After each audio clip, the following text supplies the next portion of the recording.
Une voile solaire pour explorer l'espace profond, c'est le projet de la start-up Gamma dont on parle aujourd'hui. Nous recevons Louis de Gouillon-Matignon en plateau. Bonjour et bienvenue sur le plateau de Smart Space. Bonjour madame, merci beaucoup.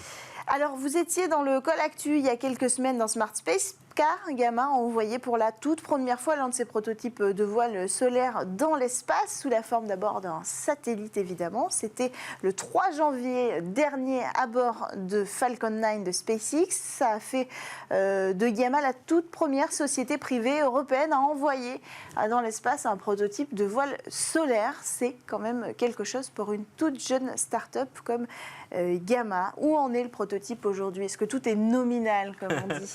Tout est nominal, merci de demander. Le satellite aujourd'hui orbite à une altitude de 538 km au-dessus de la Terre, à une vitesse d'à peu près 28 000 km/h. C'est la vitesse de satellisation. Et nous avons reçu ce qu'on appelle les premières recettes en vol, c'est-à-dire que nous avons établi les premières télécommunications avec le prototype, donc avec cette voile solaire qui est encore à l'état plié. C'est-à-dire que pour l'instant, c'est une boîte qui orbite autour de la Terre, que nous allons actionner dans quelques semaines, quelques mois, de telle manière à ce qu'on puisse avoir une gigantesque voile, 75 mètres carrés, qui soit déployée depuis ce petit satellite qui fait la taille d'une boîte à chaussures qui pèse à peu près 11-12 kg. C'est presque aussi impressionnant que quand on a vu se déployer le satellite, le télescope James Webb en fait. Donc là, l'idée c'est quoi? De quoi c'est composé une voile solaire? C'est assez intéressant que vous fassiez le parallèle avec James Webb puisque c'est la société américaine qui nous a fourni le matériau pour fabriquer la voile, qui a également construit les espèces de panneaux qui vont venir protéger James Webb d'un certain rayonnement, le rayonnement infrarouge. Et en fait, une voile solaire, c'est vraiment un dispositif de propulsion. C'est pas du tout un panneau solaire comme on peut le penser, ou c'est pas du tout une antenne gigantesque qui pourrait être déployée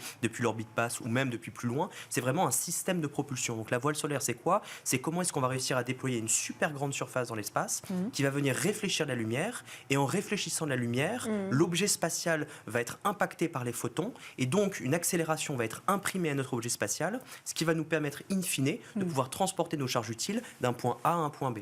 Donc l'objectif, c'est on embarque des instruments scientifiques que l'on va vendre à des agences spatiales, à des fonds d'investissement, à des centres de recherche, et nous allons ensuite prendre ces différents instruments et les amener jusque Mars, Vénus, jusque certains astéroïdes ou même le système solaire externe à partir de Jupiter.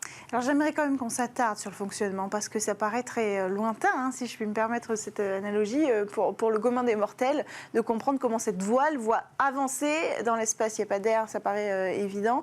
Donc ces photons, ils vont venir d'où? Du Soleil? Alors les photons viennent du Soleil. Il y a d'autres sociétés américaines et d'autres centres de recherche qui imaginent d'autres solutions avec des lasers par exemple. Là on n'est plus sur des lasers tirés de Terre. Depuis la Terre ou même depuis l'orbite, puisqu'aujourd'hui on a quand même une technologie qui est la télécommunication via laser avec certaines sociétés. Donc c'est quelque chose qui est imaginable mais pas du tout à horizon 5-10 ans, plutôt à horizon 20-30 ans.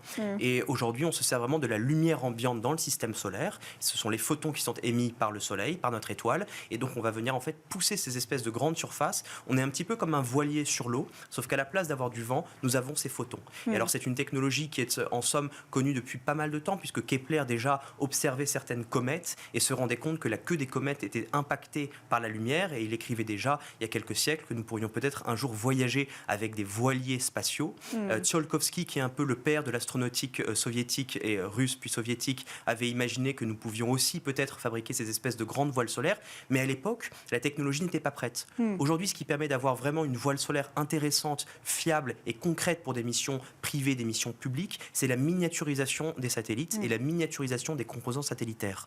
En fait, le New Space, c'est principalement deux tendances. C'est la réduction des coûts de lancement avec des sociétés comme SpaceX ou d'autres, et aussi la miniaturisation, c'est ce que l'on oublie souvent, de tous les composants satellitaires. Ce qui fait qu'aujourd'hui, on peut avoir un satellite qui fait encore une fois la taille d'une boîte à chaussures, ce que nous avons envoyé en janvier avec SpaceX, et qui permet de faire des missions toujours plus audacieuses, toujours plus ambitieuses. Donc la voile solaire, c'est cette espèce de grande voile qui est faite d'un matériau assez fin, 2,5 microns, soit 50 fois la finesse d'un cheveu. Donc je vous laisse imaginer, pour plier, nous étions au CNES à Toulouse, nous étions tous les opérateurs sur des tables en train de plier, vraiment comme les petites mains dans toutes les grandes maisons de couture en France, et nous étions en train d'embarquer cette espèce de grande voile dans ce petit satellite, et une fois que cette super grande surface de 2,5 microns se déploie, elle va vraiment venir agir comme un miroir, réfléchir les photons et pousser le satellite. Le déploiement, ça va être un moment crucial. Il est prévu pour quand?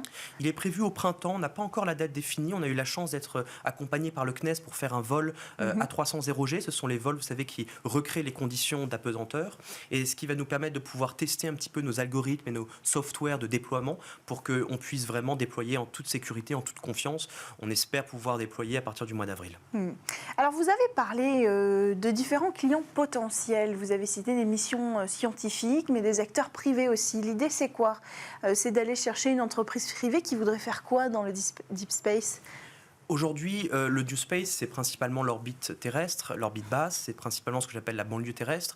À mesure que l'histoire va avancer, on va aller toujours plus loin. On va d'abord aller vers la Lune, puis on va aller vers Mars. On a fait le pari chez Gamma qu'il y allait avoir d'ici quelques années une réelle industrie aérospatiale qui se déploierait jusque Mars, même peut-être jusque plus loin. Et on veut être là pour pouvoir proposer des solutions qui soient ultra compétitives en termes de prix.